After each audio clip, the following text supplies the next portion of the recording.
Hi, I'm Melanie with the League of Women Voters of Kansas City. The Missouri Legislature wants to change Missouri's ballot initiative process. These proposals, if passed, will make it more difficult for ballot initiatives to make it to the ballot and be approved, possibly as early as November of 2024. Not all citizens can independently change their state constitutions.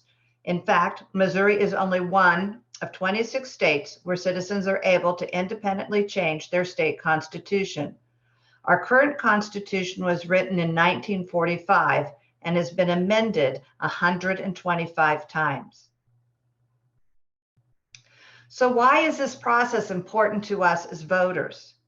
We all want a say in our government. Many believe it is our right and our duty to actively participate in our democracy. We want our voices heard. Ballot measures give Missouri voters the opportunity and power to directly decide on matters that affect their daily lives. Because whether ballot measures come from the legislature or through a citizen's initiative, the final decision on the measure is reserved specifically to the voters.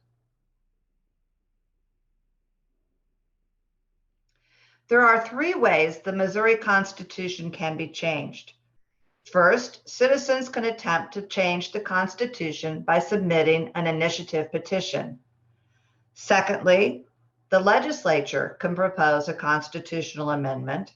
And finally, a constitutional convention can be convened. An initiative petition can be started by a citizen or an organization. If a sufficient number of signatures is gathered, the proposed amendment is placed on the statewide ballot for voter approval. The recreational marijuana ballot measure is an example of a citizen's initiative petition that was on the 2022 ballot. The Missouri Legislature can put a constitutional amendment on the ballot by passing legislation with a simple majority vote in both the House and the Senate. Unlike a citizen initiative, signatures are not required. A measure regarding the Kansas City Police is an example of a legislative proposed amendment that was on the 2022 ballot. Pursuant to the current Missouri Constitution, voters must be asked every 20 years if a state constitutional convention should be called. If a convention is called, delegates propose changes to the Constitution that are later put before the voters for approval. In 2022, voters rejected calling a constitutional convention. All proposed amendments, regardless of their path, must be approved by you, the voters, by simple majority vote.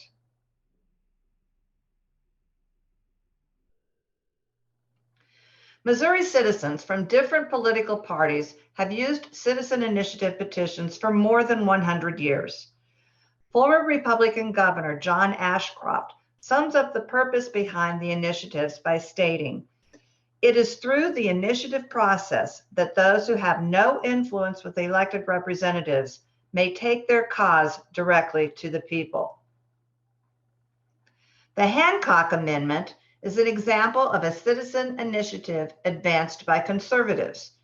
The Hancock Amendment, approved by Missouri citizens in 1980, limits the role of government in the lives of its citizens. The amendment specifically limits the government's ability to tax and spend, and it prohibits the legislature from passing unfunded mandates to local governments. The Medicaid Expansion Amendment from 2020 is an example of a citizen initiative advanced by progressives. They wanted Missouri to opt in to a provision under the Federal Affordable Care Act to expand health care coverage to those whose income was below the federal poverty level. Coverage was to include infants, children, and pregnant women, as well as blind and disabled adults. The legislature was opposed to the opt-in provision. The amendment in favor of expanding the coverage was approved by 53% of the voters. Let's talk about how a citizen initiative petition, like the 2022 recreational marijuana proposal, makes it to the ballot. Remember, there are two main paths for a constitutional amendment to get on the ballot. The citizens, independent of the legislature, can propose a constitutional amendment by submitting an initiative petition. The petition must be certified by the Secretary of State, and the proposed constitutional amendment must be approved by the voters. For clarity, we will call this a citizen initiative petition. The legislature can also propose a constitutional amendment. Their proposed amendment must be approved by a majority vote of the legislature, certified by the Secretary of State, and then must also be approved by voters. How can you get a constitutional amendment on the ballot? Has anyone been asked to sign a petition before you go into the grocery store? There are 4 main steps to getting a citizen initiative on the ballot. Step 1, a citizen or an organization starts the process by submitting an initiative petition to the Secretary of State's office. The Secretary of State's office approves the petition form and prepares official ballot summary language. The state auditor prepares a fiscal note summary. Then the Secretary of State certifies the official ballot title, which consists of the ballot and fiscal note summaries. The official ballot title must follow the single subject rule and use fair ballot language. What is the single subject rule? The Missouri Constitution restricts ballot measures to one subject and one article of the Constitution. For example, each of the ballot measures before the voters in 2022 dealt with only one subject. The marijuana amendment could not have included a proposal on sports betting. Fair ballot language is defined by Missouri law.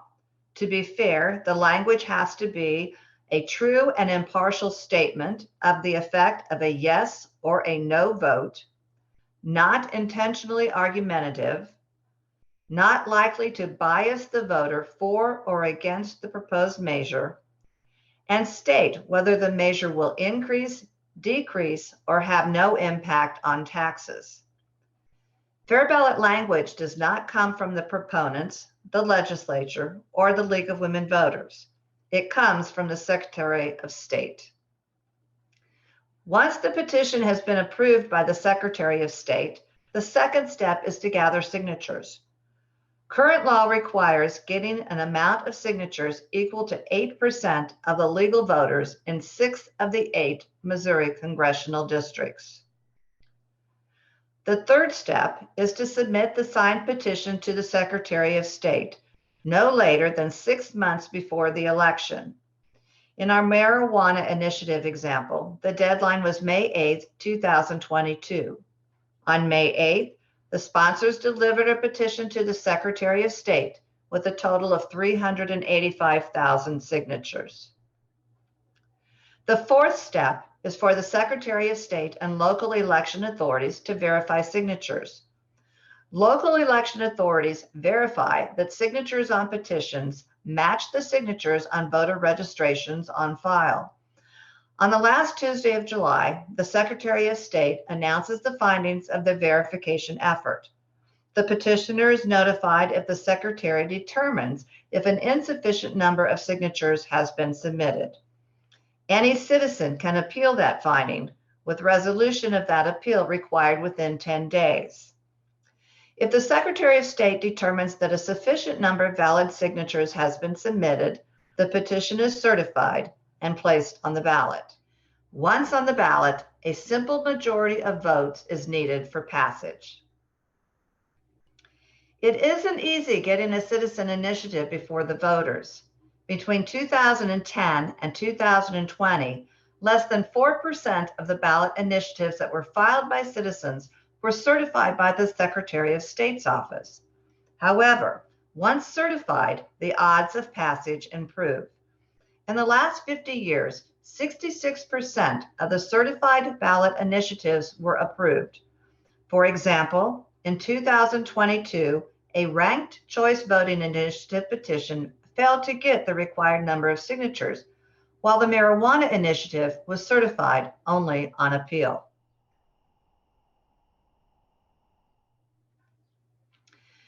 The 2022 legislation was proposed but failed to make initiative passage more difficult.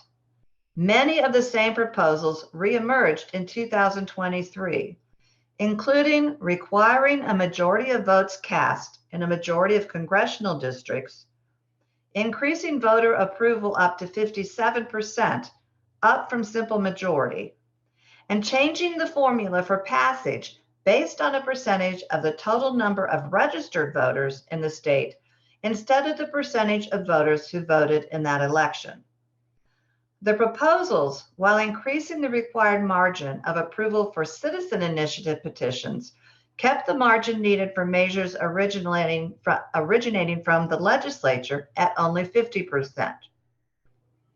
Restrictive proposals also targeted the petition process, including increasing the number of signatures required to 10% of voters versus the current 8%, imposing age or residence requirements on all petition gatherers, and meeting signature requirements in all 8 congressional districts versus the current 6 of 8 required. In addition, there may be language in the proposed amendment defining a legal voter in Missouri as a U.S. citizen and a Missouri resident. Voters should be aware that U.S. citizenship is already a requirement to vote in Missouri. What are some of the reasons why people want to make the process more difficult? Those in favor of making the process more difficult say that the current threshold is too low. It is used to advance legislation that the legislature opposes, and interests from outside of Missouri have used the initiative process. History shows us that since 1940, of 63 proposed, 34 citizens' initiatives have passed, but of those 34, only 13 passed by more than 66%, a supermajority, and only 21 passed by more than 57%.